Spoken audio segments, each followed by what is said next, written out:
So my last video on Venus, the day after the big news broke that there might be life on Venus. As everybody else, I was very excited about this. It sounded great. Phosphine found, it's either life or an unknown chemistry. So it has to be life, right? And of course I wanted to be life. So I was hyped. The phosphine was even found in a zone where it might be possible for life to exist and not in all the other places where it's impossible. The thing is, with all my excitement about the news, I kind of betrayed myself in my critical thinking about mainstream news, even the papers themselves, blindly reciting and saying what everybody else is. Have you ever read mainstream media reports about a thing that you actually are an expert in or have experienced yourself? I'm sure that you will have noticed all the mistakes and generalizations that go around and are accepted as a fact. You're probably thinking now, but there were a lot of experts saying this. They should know, right? One of the main motivations for me doing this channel actually was me being mad at media reports about papers and the statistics in that paper misinterpreted and used in a wrong way. And that I saw firsthand that experts where you would think they know were using things in the completely wrong way. They were wrong. Even by people you would think that they know. Reality is, even those experts you think that they know everything actually don't know everything. Take a lot of stuff just because they have heard it elsewhere. And then those experts that have the most outrageous claims are the ones that you see on TV and also on YouTube. But still they were the ones who were getting asked and they were the ones telling the world. Since we have a lot of reason to be critical about this, probably a good idea to look a little bit more critical at the life on Venus news now that the hype has worn off. If you look at crowd intelligence, it's actually amazing. The average estimate or opinion of a lot of people is actually oftentimes better than the opinion of a single expert. But that assumes that everybody in the crowd is building their opinion independently of everyone else. And that is a problem in our connected world.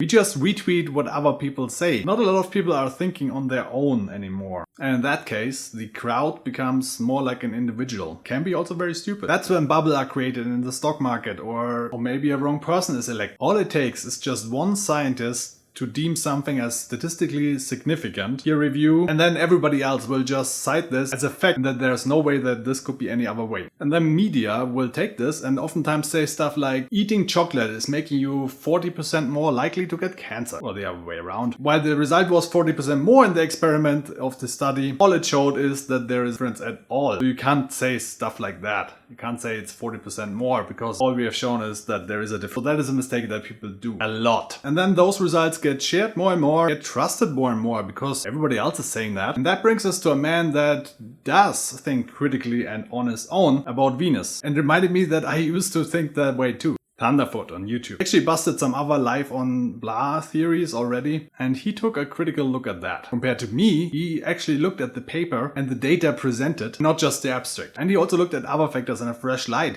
that a person that is thinking on his own actually would come up with, and not just taking the conclusions from somebody else. Let me sum it up real quick and give you my thoughts on that before you go and watch that video. So he noticed that the amount of phosphine that is found, not a lot, just at the border of being statistically significant, without being an expert in the data presented. Looking at other cases where people interpret data, I think what might have happened here is researchers looked at data and they found a pattern that was outside of the norm. So they looked how statistically significant that is, concluded basically that if it's above that norm, then that proves that there is phosphine. And what gets cited is the amount of phosphine that is there, kind of. All it proves is that there is phosphine. And also it doesn't really prove that statistically significant. I'm not sure how significant that result is, but statistically significant just means that there is a chance that it's not there. If you have the most basic form of statistically significant, there's a 5% chance it is not there. So there might be a chance that this is just a random data fluke still. Now there has been peer review and the data checks out, it is statistically significant, but that doesn't mean that there is no chance of it being not phosphine. And if you find something very unlikely, you have to have higher amount of uncertainty as well, and that's statistically significant. So how unlikely is it to find phosphine there? Well, how unlikely is it to find life there? That's a question you can't really answer. But I would guess not that likely. If you have something very unlikely, but the alternative is even more unlikely, then the thing that is very unlikely actually becomes very likely. Or at least the probability goes up. Did they account for that? No, they can't, because they don't know how unlikely phosphine in the atmosphere of Venus is. So they didn't. I have to say that I might be wrong about this, because again, I'm not an expert in the actual data presented and so on, so I didn't actually have a look at it myself, so I don't know that. It's just some thoughts you have to consider. and stuff like that. The other thing you have to consider is how many datasets did you look at to find this? If you kind of look for that and look for it long enough, something statistically significant will eventually appear. I hope they accounted for that. Okay, even the critical YouTuber actually gives it to them that phosphine has been found. His other main point is that in the paper presented, the researchers discredit basically every other possibility how phosphine could be created. So that just leaves life, right? The researchers again conclude that there must be an unknown chemistry. If it's not life, but it's very possible to be something else. So while all those other sources might be very unlikely, life in itself is also very unlikely. And according to that YouTuber, they didn't look at the possibility of life actually creating phosphine all that critically. They just left that as a possibility. Because that's what gets you mentioned in the media as well. That's how you get famous. Okay, even if it is down to a chemistry that we don't know and life. The thing is, Venus doesn't really have the building blocks to life in the atmosphere. So we actually are down to an unknown chemistry of creating phosphine versus an unknown form of life to create phosphine.